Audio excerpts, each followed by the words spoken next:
r/AskReddit, what is the most obscure movie or TV show that you know of? Not enough people know about Future-Man. It's absolutely bonkers. This random semi-loser kid beats a video game that was sent from the future to find the chosen one. To say it gets bonkers is an understatement. The Lex. Salvage 1, TV show from 1979 starring Andy Griffith as a scrapyard operator who builds a spaceship and recovers equipment left on the moon during the Apollo program. Manimal. Garth Marenghi's Dark Place. It's a classic of British alt comedy and is the first place I saw Matt Berry and Richard Ayoade. It's very funny. I feel like America didn't embrace the 90s British sitcom Keeping Up Appearances. It's so good. Mind Game, 2004. It's a surreal anime that changes styles and goes absolutely batshit crazy. One of the reasons why I don't like mainstream anime of the last 10 years or so. Not super obscure, but has been overlooked for around 2 decades now. Go and watch it, don't even check out the trailer. The City of Lost Children. Super Train. It's like Love Boat but on a nuclear-powered train. No, it's not a sci-fi show. The creators just evidently assumed nuclear-powered trains were right around the corner. Magi Nation. The show was literally my childhood. Shredder Orpheus. Virtual Nightmare. This was a made-for-TV movie somewhere in the Matrix/They Live/13th floor genre. The world is permanently in this idyllic early 1960s-ish time. Marilyn Monroe and JFK are alive. Our protagonist is a middle management sales exec type, and part of his daily routine is to stop into the local dealership and buy a new car. It is complete cheese, but it has 2 cool things that set it apart from other movies in the genre. The illusion is multi-tiered, and the illusion was completely unnecessary. Borderline spoilers, so masking just in case someone wants to be surprised.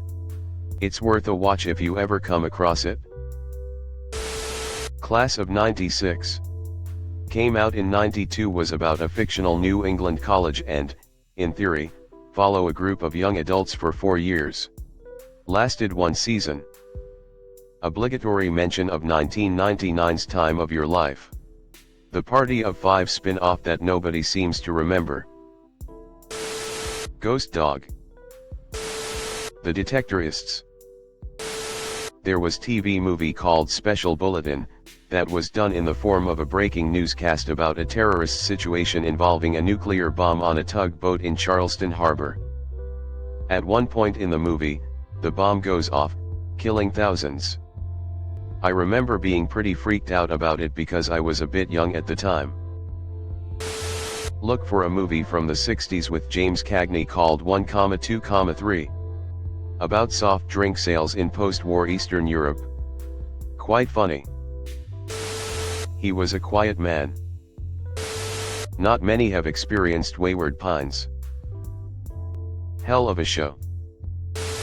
Not super obscure, but better of Ted. Easily top 3 funniest shows I've ever seen, and I've never once talked to anyone who has seen it. Twin Peaks. Dead Leaves. John from Cincinnati. The Velocipastor, and a low-budget comedy from 1999 called The Breaks. If you want some good laughs, I recommend both for different reasons. LOL. I loved Hinterland. Originally YGWYLL in Welsh and not obscure at all to Welsh viewers. The English version picked up a bit of a cult following on Netflix, but I don't think it was ever huge.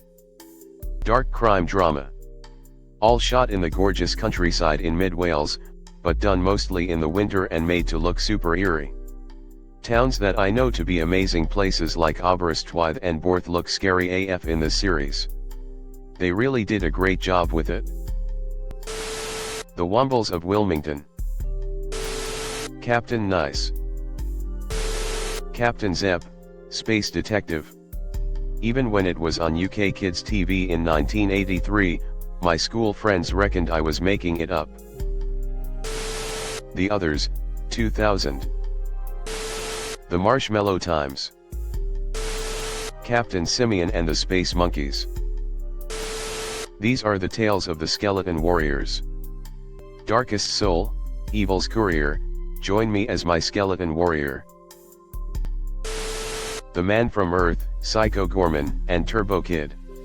Great movies on a low budget, showing that a good idea beats Hollywood special effects every time. Euphoria Emporium, a 90s cable access TV show from where I grew up. It was the best. Doggy Fizzle Televizzle. The Boys and Girls Guide to Getting Down. The Newsroom. MR. Romance. A TV show with men competing about who will be on the cover model of romantic novels. It has only one season. Gummo. Trick. A TV show that had massive success in Japan but that's basically unknown anywhere else. It's one of the best show I've ever seen. Original, funny, and with iconic characters. Boy, Anzi, 2010. Kiwis and Australians may know, but outside of that many people don't know that New Zealand makes a handful of hidden gems. Taika Waititi, director of Thor, directs and stars in it. Operation Good Guys. UK mockumentary series about the police, done in the style of The Office way before The Office was broadcast. Nice conch beaming face with smiling eyes. Gummo. Madam's Place, the main character was a puppet. When my wife was pregnant with our firstborn, I got to thinking that I'd like to share some of my childhood with my child. So I went about trying to track down all the cartoons that made an impression on me as a child. I quickly realized two things. 1. I watched far too much television as a child.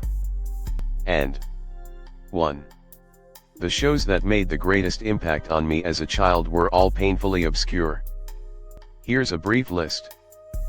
Dr. Snuggles. A Scandinavian children's show from 1979 that lasted just one season. Spartacus and the Sun Beneath the Sea. A French children's cartoon from 1985. Lasted 2 seasons. The Wuzzles. A Disney cartoon from 1985 that lasted 1 season. I still have my stuffed Bumble Lion and Illarug. Fluffy Dogs. A made-for-TV movie from 1986 for a failed toy line that was never released. The Hilarious House of Frightenstein. Good old homegrown Canadiana from Channel 13 CHCH Hamilton. Fables of the Green Forest. An English dub of the Japanese Rocky Chuck, the Mountain Rat. 52 episodes released in Canada in 1978. The Adventures of Teddy Ruxpin. Based on the animatronic toy. 65 episodes, 1986. Not obscure exactly, but the American version of Astro Boy released in Canada, which due to our different allowed amounts of advertising had to fill time with non-commercials. Side note, this is the reason why we had such wonderful classics like Hinterland's Who's Who, Heritage Minutes, and shorts like The Log Driver's Waltz, The Cat Came Back, The Big Snit, The Sweater, Adventures in the Land of Oz, The Dick Tracy Show, etc. etc. Exclusive to the Canadian version of Astro Boy was a short clip at the end of each episode where Astro Boy went back to the Institute to submit his report of what went on in the episode to the supercomputer Geronimo. Except he'd change or omit an aspect of his report to play a game with the audience. We'd have to pay attention and figure out what bit he changed or omitted. To the best of my knowledge, it was sadly never officially released in any capacity. Edit, numbers are hard. The Wacky Adventures of Dr. Naughty and the Night Nurse. I swear this movie exists, but I can find no trace of it. Saw it at the L'Amélie Theatre in Hollywood about 30 years ago. It was its premiere, and probably only, showing. They were handing out flyers trying to get people in to see it, so my friend and I went in. Dr. Naughty was played by a grey-bearded man who was on the TV show ER. The night nurse was a large dark, curly-haired drag queen. The plot had something to do with necrophilia. In the theater, the night nurse actor was sitting behind us and the Dr. Naughty was sitting on the aisle. A guy was next to him, then me, then my friend. Before the movie and during it, all these girls kept coming up to the guy next to me, showing off as much cleavage as possible and trying to get his attention. I asked my friend, who am I sitting next to, and he says I think his name is George Clooney. Sick. I saw a horrible movie while sitting next to George Clooney, and I can find no evidence this movie exists. I did not dream this. The Morbegs.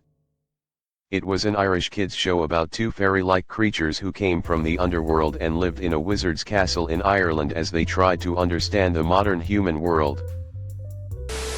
Turn On, ABC, 1969. The series was so bad that the ABC cancelled it shortly after the broadcast of the first episode.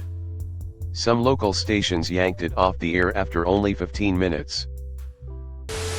If I mentioned it here, no one would have any context to understand it. Rather than run the risk of being mistaken, I'll stop right here. Thanks for watching. Leave a like if you have enjoyed this video and subscribe to never miss an upload.